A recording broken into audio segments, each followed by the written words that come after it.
Octavo episodio. La época de la fragmentación.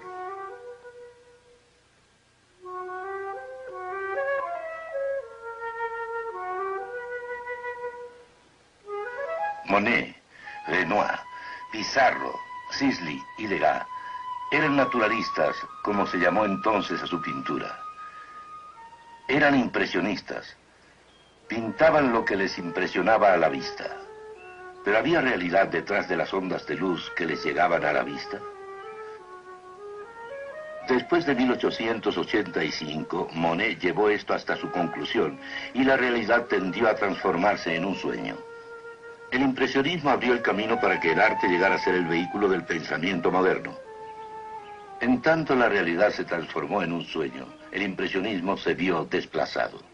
Estos hombres, Cézanne, Van Gogh, Gauguin, Seurat, todos los grandes postimpresionistas sintieron el problema, la falta de significado. Decidieron resolver el problema, encontrar una forma de regresar a la realidad, a lo absoluto, más allá de las cosas individuales, más allá de los particulares. Finalmente, fracasaron. No estoy diciendo que los pintores estuvieran conscientemente pintando su filosofía de la vida, pero sí digo que en su obra en general, su concepto del mundo se reflejaba a menudo. Cézanne redujo la naturaleza a lo que él consideraba las formas geométricas básicas. En esto buscaba un patrón universal que abarcara todo tipo de cosas individuales en la naturaleza misma. Esto dio una apariencia mutilada y fragmentada a sus pinturas. En sus bañistas hay mucha frescura, mucha vitalidad y absoluta maravilla en el equilibrio de la pintura en general. Pero pintó no solo la naturaleza, sino al propio hombre en forma fragmentada. Quiero enfatizar que no estoy minimizando a estos hombres como hombres. El leer a Van Gogh en sus cartas es llorar por los tormentos de un hombre sensible. Tampoco minimizo su talento como pintores. Sus obras, sin duda, son a menudo de gran belleza.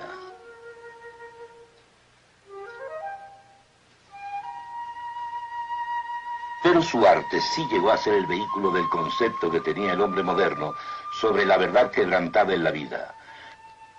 La pintura pasó de la unidad a la fragmentación, al igual que la filosofía. En 1912, Kandinsky escribió un artículo diciendo que, al ver que la antigua armonía, que era una unidad de conocimiento, se había perdido, existen dos posibilidades únicamente: extrema abstracción o extremo naturalismo. Ambas, decía, eran iguales.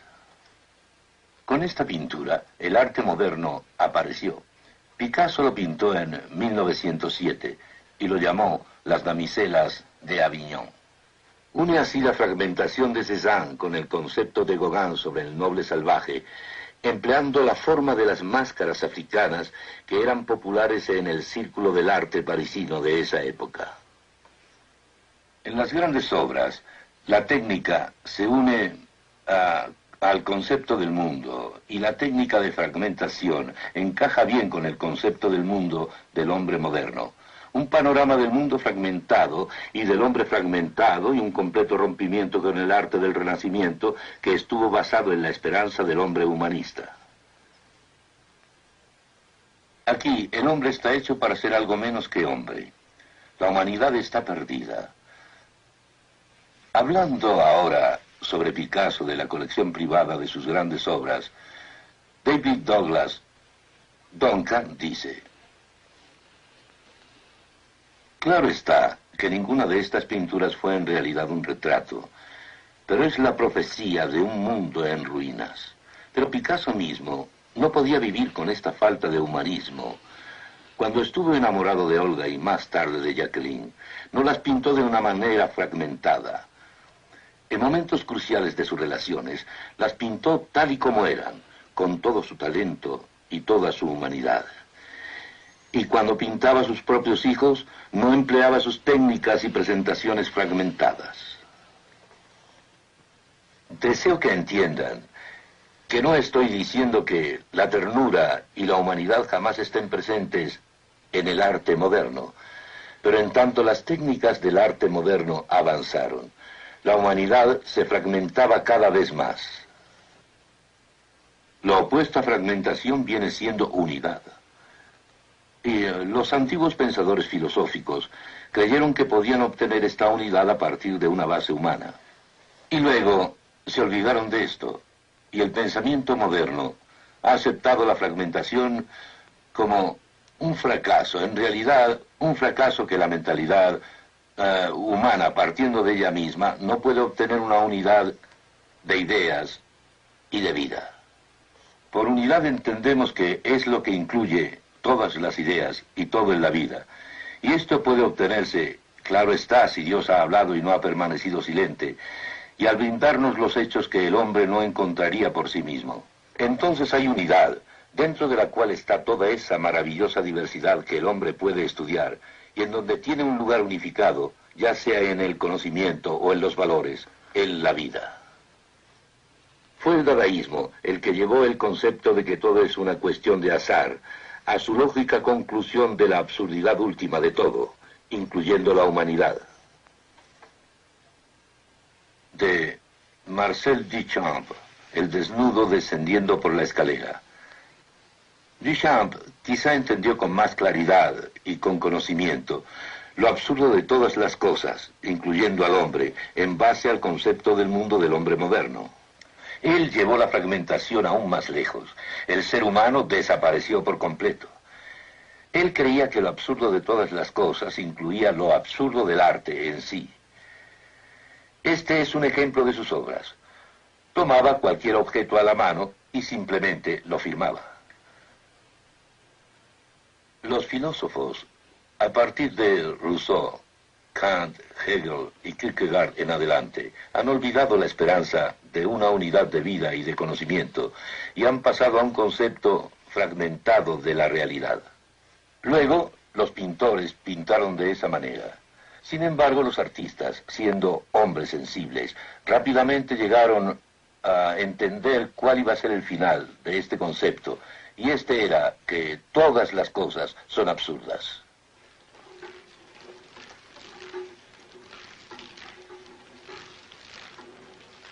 El norteamericano Jackson Pollock es tal vez el ejemplo más claro, al pintar deliberadamente, de una forma que nos dice que todo es fortuito. Así fue como Pollock creó algunas de sus obras. Así sus pinturas fueron un producto del azar. Un momento, ¿acaso no hay orden en estos rasgos de pintura? Sí, porque verán, no era en realidad el azar el que daba forma a sus lienzos. El universo no es un universo fortuito, tiene un orden. El movimiento de esta lata de pintura que se columpia sigue el orden del universo en sí. Este no es lo que estos pintores dicen que es. Fue una filosofía humanista en bancarrota que primero enseñó que la razón conducía al pesimismo y el optimismo solo se puede encontrar en el área de la sinrazón. Esta básica idea se filtró directamente en el arte, y luego en la música clásica, y luego en la música popular.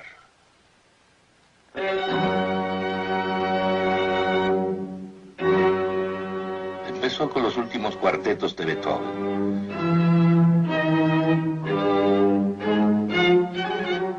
No es que sean modernos, pero fue un cambio de la música anterior.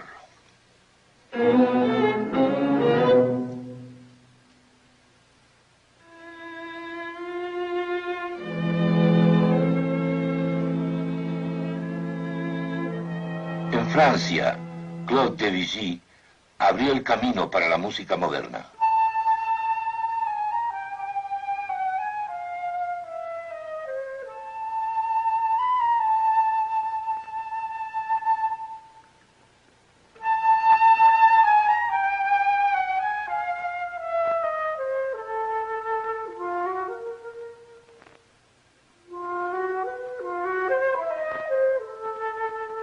Muchos de nosotros sentimos una profunda admiración por su música y en verdad la disfrutamos mucho. Pero Debussy abrió el camino no a no resolver nada, como los compositores alemanes lo hicieron, sino para la fragmentación. Una fragmentación paralela a la fragmentación de la pintura. La fragmentación fue de gran influencia en casi todos los compositores subsecuentes en la música clásica, así como en las formas últimas de jazz y rock.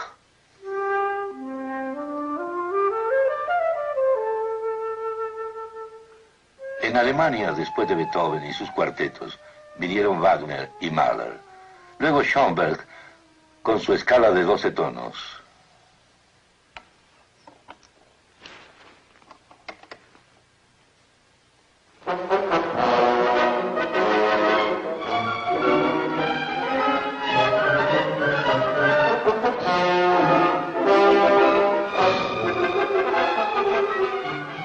Aquí hay perpetua variación, pero jamás resolución.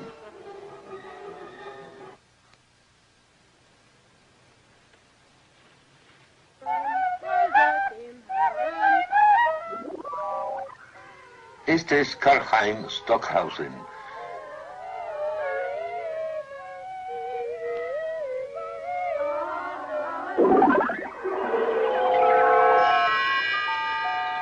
Estamos escuchando una partitura de música electrónica.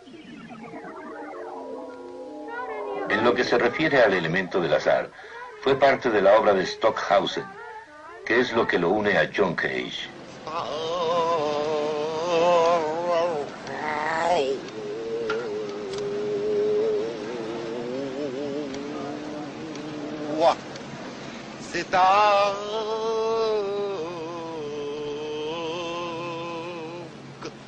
Cage pensaba que el universo era un universo aleatorio. Para expresar esto produjo música al azar.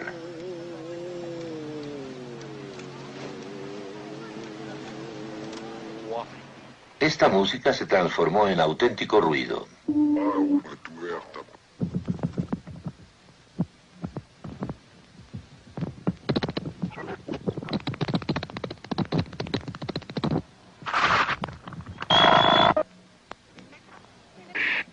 Significativamente, intituló a esta composición Música para Marcel Duchamp.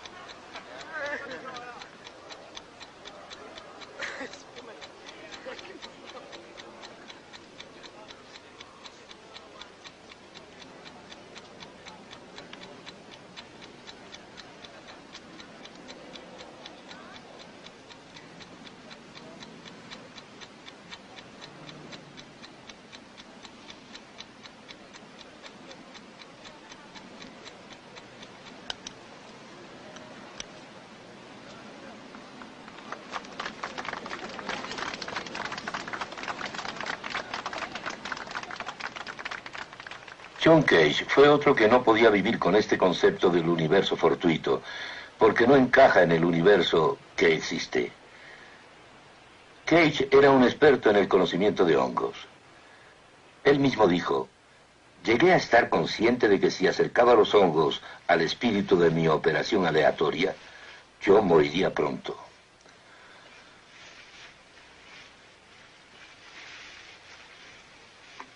Su teoría del universo no encajaba en el que ya existía.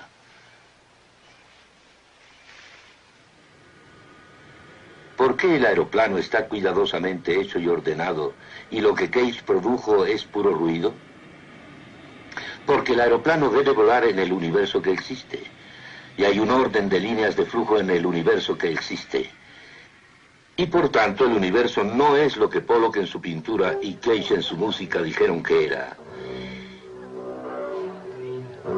Y debido a que la música de Cage no encaja en lo que el hombre es, tiene que ser cada vez más y más espectacular para mantenernos interesados.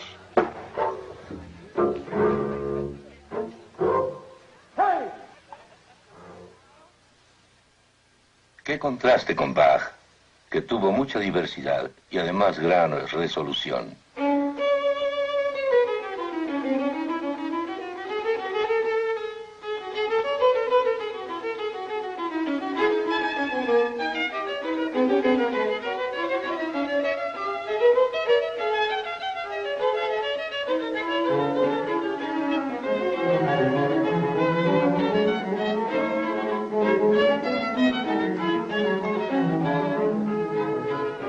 Bach, como cristiano, creía que existía resolución para el individuo y para la historia.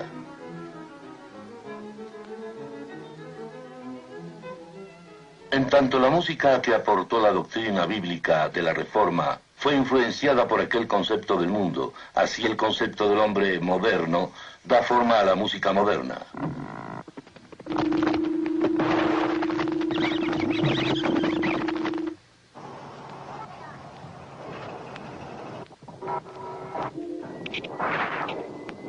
¿Aún esto es arte? ¿No es acaso una afirmación filosófica o intelectual meramente? Separada de la plenitud de qué es el hombre y qué es el universo. Al tender a ser solo una afirmación intelectual en lugar de una obra de arte, se ha transformado en un arte anti-arte.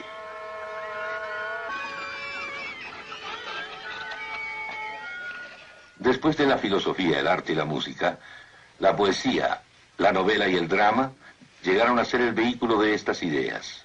En el mundo de habla inglesa, The Wasteland, el páramo, de T.S. Eliot se presentó primero. Le prince d'Aquitaine à la tour abolique. These fragments I have shored against my ruin. Why then I'll fit you. Hieronymo's mad again. Data, Dayadvam, Damyata. Shanti, Shanti, Shanti. Como ven, adapta un mensaje fragmentado a una forma fragmentada de poesía. En cuanto Picasso abrió el camino para un concepto fragmentado de vida en las damiselas de Aviñón, también la moderna poesía fragmentada en el mundo de habla inglesa comenzó con el páramo de Eliot. Luego, Eliot se convirtió en cristiano y su forma de escribir varió de la del páramo. Más y más, la filosofía se expresaba no como enunciados formales de filosofía como tales, sino más bien en la novela y otras formas de arte. Sartre escribió Náusea, Camus, El extranjero y La peste, y Simone de Beauvoir, L'invité, la invitada.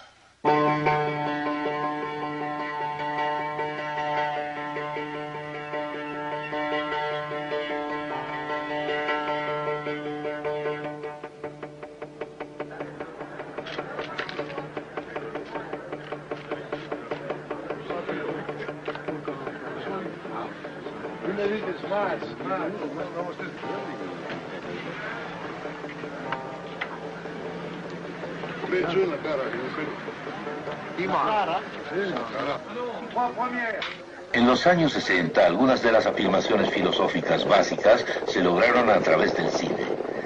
Y al llevarse al cine pudieron llegar a un mayor número de personas, lo que jamás se había logrado mediante la pintura o la literatura, y menos aún mediante los escritos de los filósofos. Algunas de estas películas fueron El silencio y la hora del lobo, de Bergman, Julieta de los espíritus, de Fellini, Blow Up, de Antonioni, y Bella de día, de Buñuel. Mostraron pictóricamente y con gran fuerza qué sería la persona si fuera solo una máquina, y qué sería si además la persona tratara de vivir en el área de la sinrazón. En el área de la sinrazón no hay forma de distinguir entre el bien y el mal, o bien entre lo que es objetivamente cierto y lo que es ilusión o fantasía. Un buen ejemplo es Blow Up, de Antonioni. El cartelón de la película dice: asesinato sin culpa, amor sin significado. En la película no hay hechos patentes en cuanto a los valores morales ni en cuanto a categorías humanas. Blow Up carece de héroe. El único que hay es el no héroe de Antonioni. Lo único que hay es la cámara que va haciendo clic, clic, clic. El factor humano ha desaparecido. Varias películas de ese periodo fueron muy lejos. El año pasado en Marienbad, Julieta de los espíritus, La hora del lobo y Bella de día. Estas querían expresar algo mucho más profundo. Decían que el hombre moderno, al caer en el área de la sinrazón, no solo no tenía categoría alguna, o moral, o valores humanos, sino que no tenía certidumbre para distinguir entre realidad e ilusión.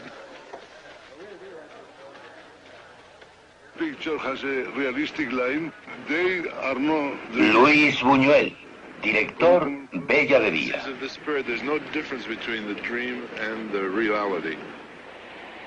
Federico Fellini, director de Satiricón.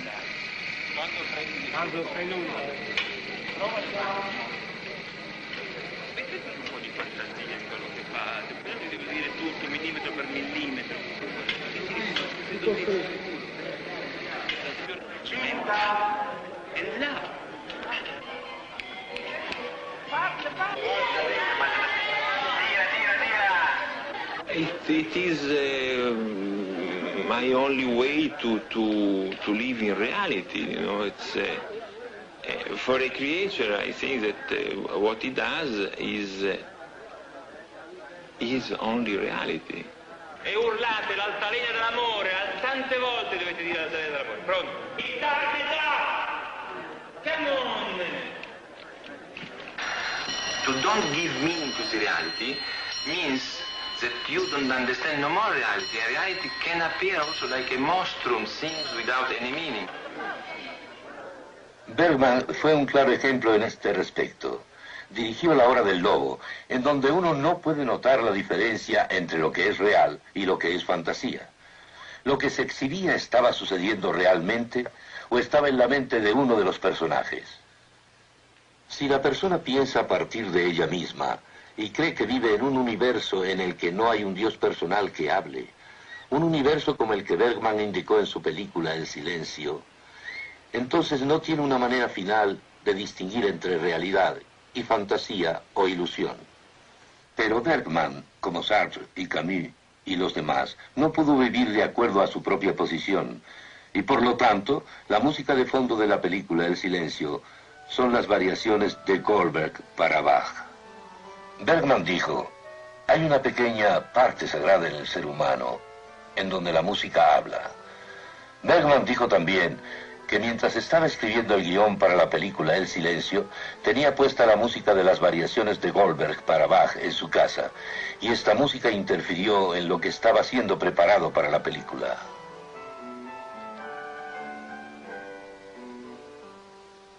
El cristiano sabe que la música habla, sabe que el hombre no es un producto del azar.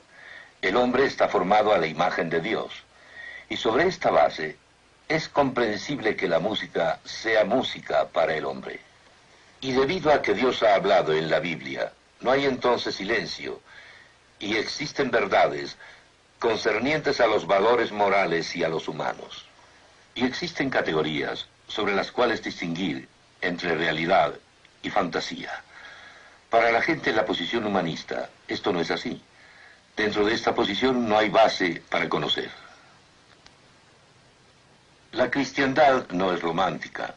La Biblia no es romántica en cuanto al hombre, pues es visto como ser caído, es visto en rebelión, es visto como rebelde contra Dios.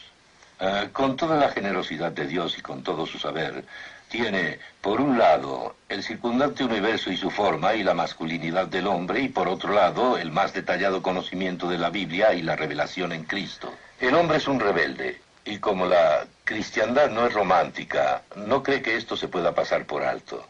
Pero habiendo dicho eso, el cristiano no es pesimista.